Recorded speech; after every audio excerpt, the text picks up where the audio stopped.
I cast a deciding vote to remove President Garrett from the HOA board, and his face drained of color as he realized I spent 6 months quietly infiltrating his fake organization with the sole purpose of dismantling it from the inside. My name is Bill. I'm a 46-year-old corporate restructuring consultant who specializes in taking over failing companies and removing incompetent or corrupt leadership.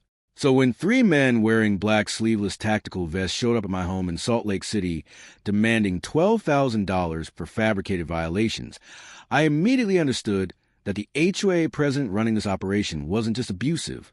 He was running a scam. And the most effective way to end it wasn't confrontation from the outside, but control from within the boardroom.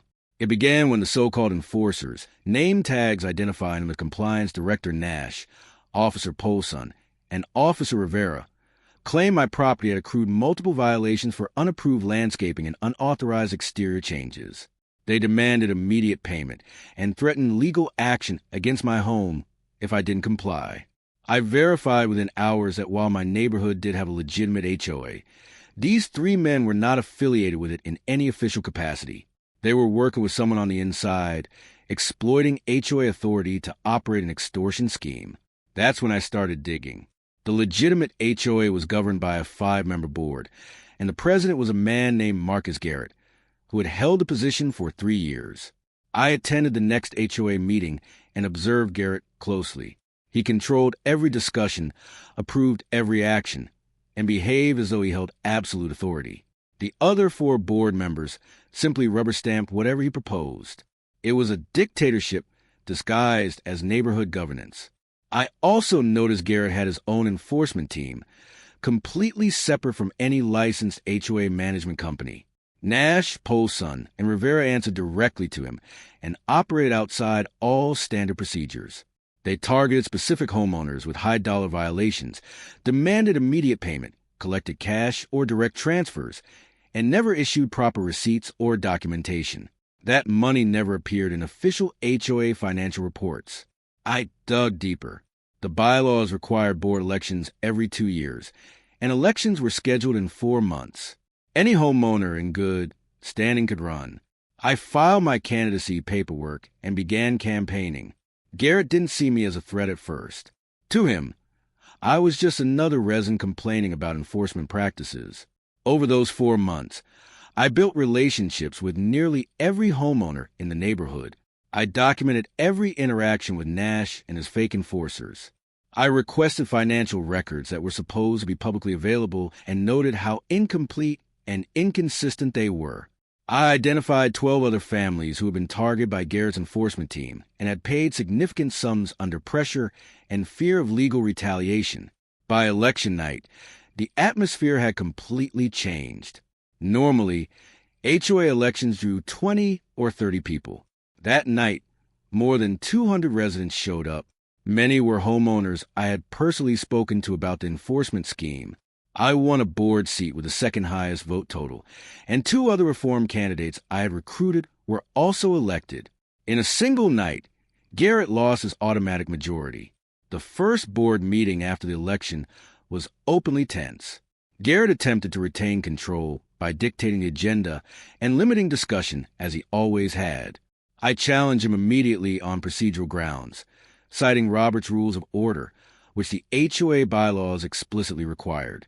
The other 2 reform members supported me. We forced a vote on whether meetings would follow proper procedure or continue under Garrett's informal, authoritarian style. The vote passed 3-2. That was the moment Garrett realized his control was gone. Every decision now required real debate and real votes he could lose.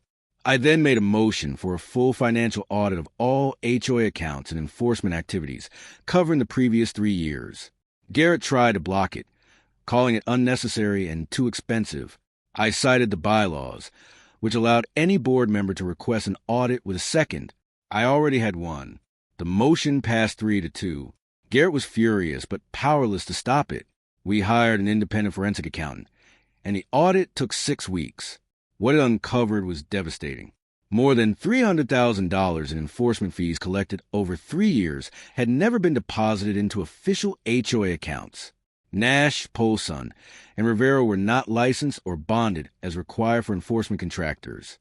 Garrett had approved payments to himself for management services that were never authorized in the budget or bylaws. I called a special board meeting to present the findings. Every homeowner received notice along with a summary of the audit. Over 300 people showed up, packing the community center beyond capacity. Garrett tried to dismiss the audit as biased and flawed. I let him speak. Then I presented the evidence line by line. Bank records showing money routed into personal accounts, contract with Nash's company never approved by the board, and payments to Garrett with no invoices or justification. The room exploded with outrage. Homeowners who had paid under threat were furious. Families who believed their dues funded community maintenance learned the money had gone into Garrett's pockets. The anger was overwhelming and focused squarely on him.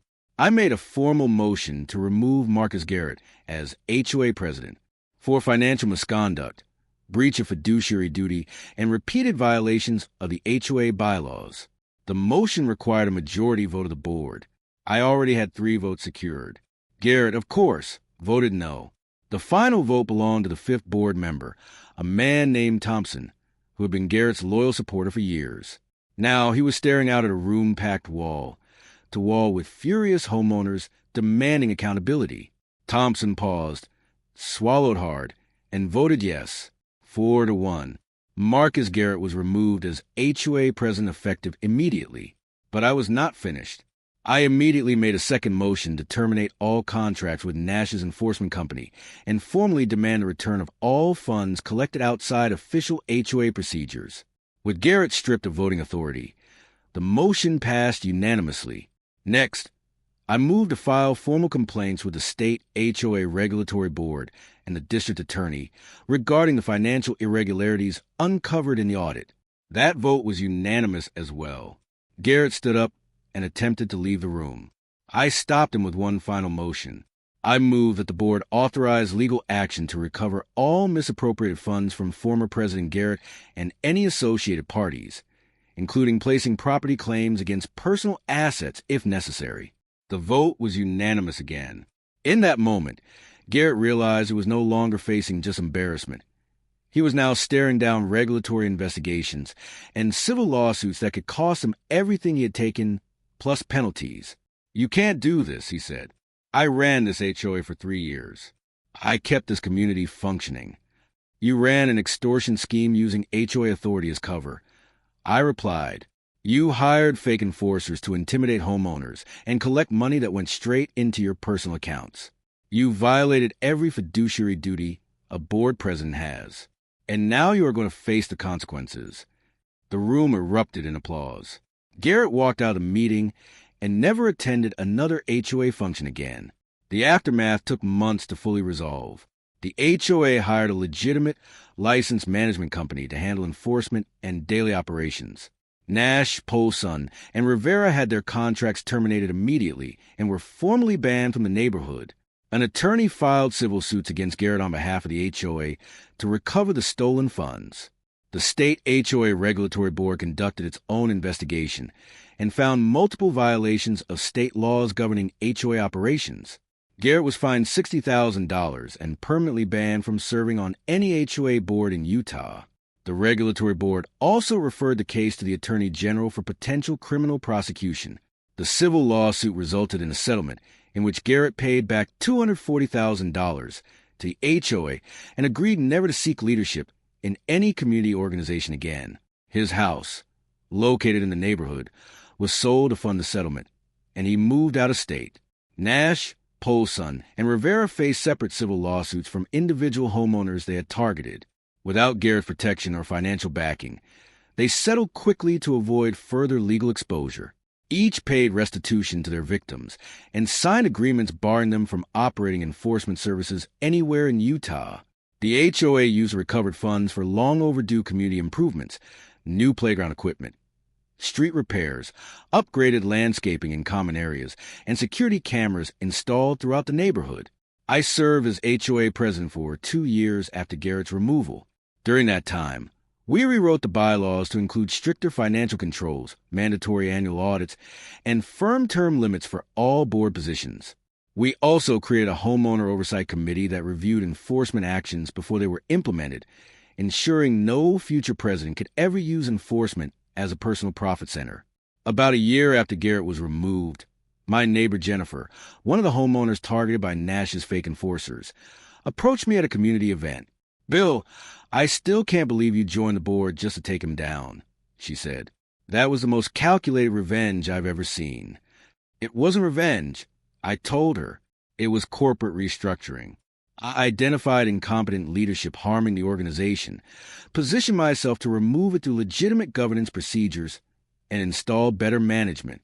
That's literally my job. Garrett just happened to be running an HOA instead of failing company. Still, Jennifer said, most people would have just called the police or filed complaints. You infiltrated his organization and destroyed him from the inside using his own bylaws against him.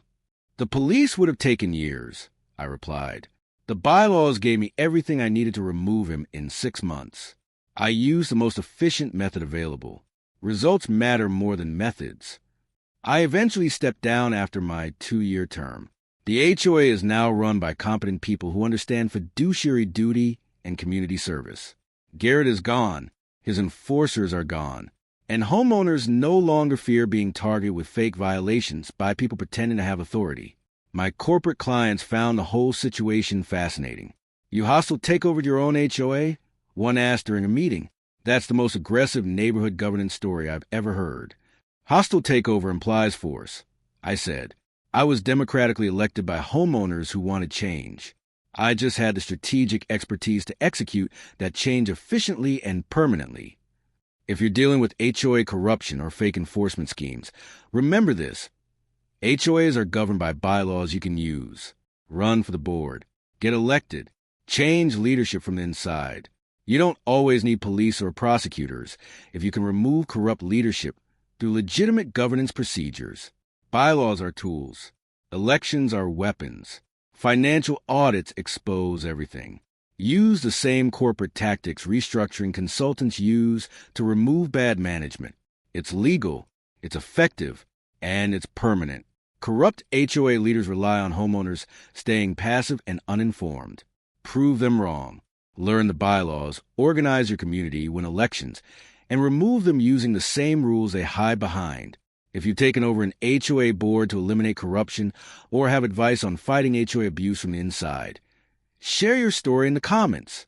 Subscribe for more stories about using legitimate governance procedures to dismantle corrupt leadership and protect your community from criminals hiding behind official titles.